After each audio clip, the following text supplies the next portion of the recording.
The human brain has around 86 billion neurons, which are specialized cell types. They communicate with each other through synapses, which are estimated to be several trillion in number. This is comparable to the number of leaves in the Amazon. Many scientists are working on the question whether and when artificial intelligence, short AI, like computers and robots, will overtake the human brain.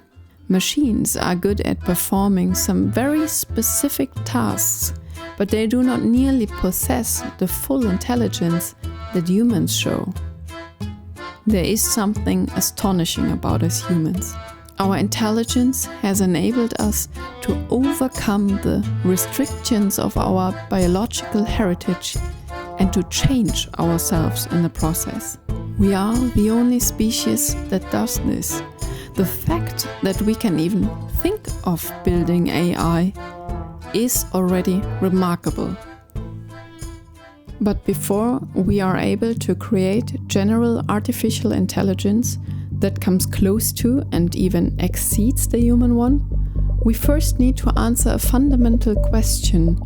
What exactly do we mean by intelligence? Our brain isn't fully pre-programmed when we are born, but instead shapes itself by interacting with the world.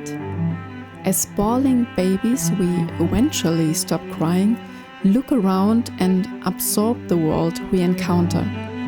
We mold ourselves to the surroundings. We soak up everything from local language to broader culture to politics. We carry forward the beliefs and biases of those who raise us. Every loving memory we possess, every lesson we learn, every drop of information we gain, all these shape our circuits to develop something that was never pre-planned, but instead reflects the world around us. It enables us to tackle challenges, leverage opportunities, and understand the social structures we encounter. And we learn for a lifetime. But how do we learn? What changes occur in our brain? You probably realize that your brain doesn't just grow new cells to store your memories. Otherwise, your head would just get bigger and bigger and... You may remember the first time you tried to ride a bike with training wheels. You practiced all the little movements to no end.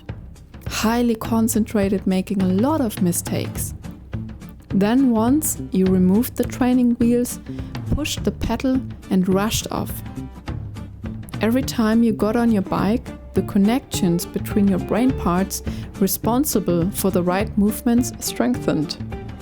This is called long-term potentiation and is one example of synaptic plasticity, which is the ability of our brain to change throughout life, to adapt, learn, and even recover from brain injury.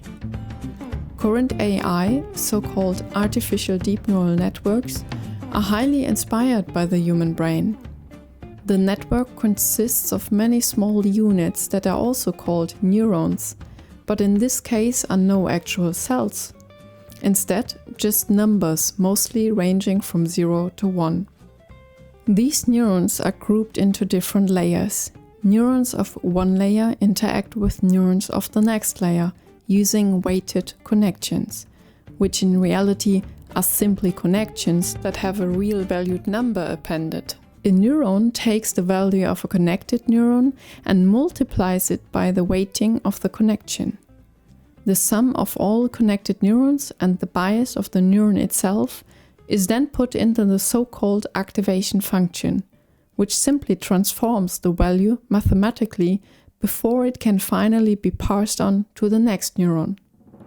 Artificial neural networks can be applied in practice in many areas. Computer vision, the ability of a machine to discriminate pictures, speech recognition, natural language processing, and robotics. However, those networks are not nearly as complex as those in the human brain. And seemingly simple tasks, like picking things up that we humans manage without thinking, turn out to be monumentally difficult for machines. Humans are incredibly good at analyzing complex situations, filtering the right crucial information, or anticipating how other people will behave. And with that, we far outmatch artificial intelligence in many areas. Building human-level general AI is a daunting task because the search space of possible solutions is vast and probably only very barely identified. Neuroscience provides a rich source of inspiration for new types of algorithms and artificial neural architectures. When we find a new facet of biological computation that is critical for cognitive functioning, we may consider it an excellent candidate for incorporating into artificial systems. A very powerful aspect about human cognition is memory and the ability to replay old experiences. Recall entire events rather than just facts and learn from that memory is a key part of what AI should be able to do. If we could get a better understanding of how our brain actually does this, we could replicate it in AI systems, giving them a much greater capacity for solving novel problems. Artificial neural networks suffer from catastrophic forgetting. If they perform a second task, they override the configuration that allowed them to perform the first. They require a mechanism that, like in humans, prevents old memories from being overwritten, such as reduced synaptic plasticity in part of the already strengthened synapses.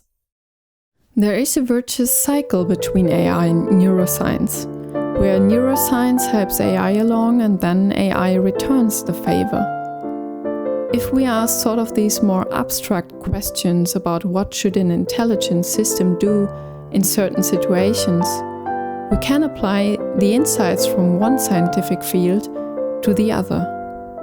The number of dimensions in which the brain differs from artificial neural networks is enormous. Nevertheless, the approach of orienting the development of AI around the functioning of the human brain is promising. Of course, from the practical point of view of setting up an AI system, we do not necessarily have to force adherence to biological plausibility. From an engineering perspective, what works is ultimately all that matters.